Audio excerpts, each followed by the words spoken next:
আসসালামু আলাইকুম রহমতুল্লাহ। আজকের ক্লাসে আমরা একটা গুরুত্বপূর্ণ থিওরাম প্রমাণ করব। এই থিওরামটা যদি ভালো করে আমরা বুঝতে পারি তাহলে এর আগের অনেকগুলো থিওরাম আমরা কি ভালো করে বুঝে বুঝে প্রমাণ করতে পারবো। ঠিক আছে, তাহলে আজকের ক্লাস শুরু করা যাক। এখানে থিওরাম 11-এর মধ্যে বলা হয়েছে দেখাও যে কোনো সেট বদ্ধ সেট হবে যদি তার পূরক সেট কি হয়, খোলা সেট হয়। এটা যদি আমরা ভালো করে বুঝতে পারি তাহলে তার আগে থিওরাম 7, 8, 9, 10 এগুলো কি আমরা এটার সাথে রিলেটেড করে আমরা কি প্রমাণ করতে পারবো, একদম কি সহজ করে প্রমাণ করতে পারবো। ঠিক আছে, তাহলে এখানে বলা হয়েছে কোনো সেট বদ্ধ সেট হবে যদি তার পূরক সেট কি হয়, খোলা সেট হয়। এখানে যদিও কেবল যদি আছে, আমরা যদি লিখছি আর কি, এটা কি হবে, যদিও কেবল যদি। কোনো প্রশ্নের মধ্যে যদিও কেবল যদি এই কথাটা থাকলে তখন আমাদের দুইটা প্রমাণ করতে হয়। একটা হচ্ছে যেটা দেওয়া আছে সেটা দিয়ে যেটা প্রমাণ করতে বলছে সেটা প্রমাণ করা, আর একটা হচ্ছে যেটা প্রমাণ করছি আমরা সেটা দিয়ে যেটা দেওয়া আছে সেটা কি করা, প্রমাণ করা। ঠিক আছে, তাহলে আমরা কি প্রমাণ করি। মনে করি বাস্তব সংখ্যার একটি সেট এ সাবসেট আর ধরে নিয়েছি।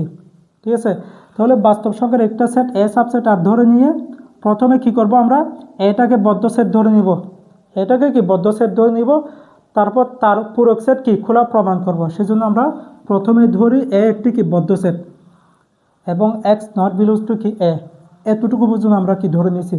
মনে করি অর্থাৎ প্রথমে ধরি এ একটি বদ্ধ set, x not belongs to A. আচ্ছা, x not belongs to A মানে এক্স এ এর মধ্যে নয় কিন্তু সি এর মধ্যে থাকবে। কোন একটা উপাদান যদি কোন সেটের মধ্যে না থাকে তাহলে তার পূরক সেটের মধ্যে কি অবশ্যই কি থাকবে। ঠিক আছে, এটা কি জানা আছে আমাদের। তাহলে x not belongs to A মানে এক্সটা এ এর মধ্যে নেই কিন্তু সি এর মধ্যে থাকবে। সেজন্য এখানে কি লেখা হয়েছে, তখন একটি খোলা ব্যবধি x minus epsilon x plus epsilon বিদ্যমান থাকবে কি, যেন x minus epsilon x plus epsilon c এর মধ্যে কি থাকে। অর্থাৎ x minus epsilon x plus epsilon বিদ্যমান থাকবে যেন এটা কোথায় থাকে, সি এর মধ্যে থাকে। বুঝছেন এতটুকু। অর্থাৎ এটা আর কি এক্স এ এর মধ্যে নাই, তার মানে কি এক্স সি এর মধ্যে আছে। আর এক্স যদি সি এর মধ্যে থাকে তাহলে তার কি neighbourhood x minus epsilon x plus epsilon কোথায় থাকবে, সি এর মধ্যে থাকবে। বুঝছেন এতটুকু। তাহলে খোলা সেটের সংজ্ঞা অনুসারে সি কি হচ্ছে, খোলা সেট হচ্ছে। খোলা সেটের সংজ্ঞা অনুসারে সি এটা কি হচ্ছে, খোলা সেট হচ্ছে। কারণটা কি, কারণ আমরা জানি খোলা সেট কখন হয়, যদি কোনো বিন্দু নেইবারহুড যদি ওই সেটে বিদ্যমান থাকে তখন ওইটাকে কি বলা হচ্ছে, খোলা সেট বলা হচ্ছে। তাহলে এক্স এর নেইবারহুড সি এর মধ্যে আসে না, সেই জন্য সি এটা কি হবে, খোলা সেট হবে। এই জন্য আমরা কি লিখছি, সি এটা কি হচ্ছে, খোলা সেট। এটা আমরা কি প্রথম ধাপটা প্রমাণ করে ফেলছি। দ্বিতীয় ধাপে আমরা কি করব, সি এটাকে আমরা খোলা সেট ধরে নিয়ে এটাকে কি বদ্ধ সেট প্রমাণ করব। তাহলে সি পরবর্তীতে ধরি সি একটি কি খোলা সেট, অর্থাৎ এখানে যা প্রমাণ করছি সেটা লিখছি আমরা।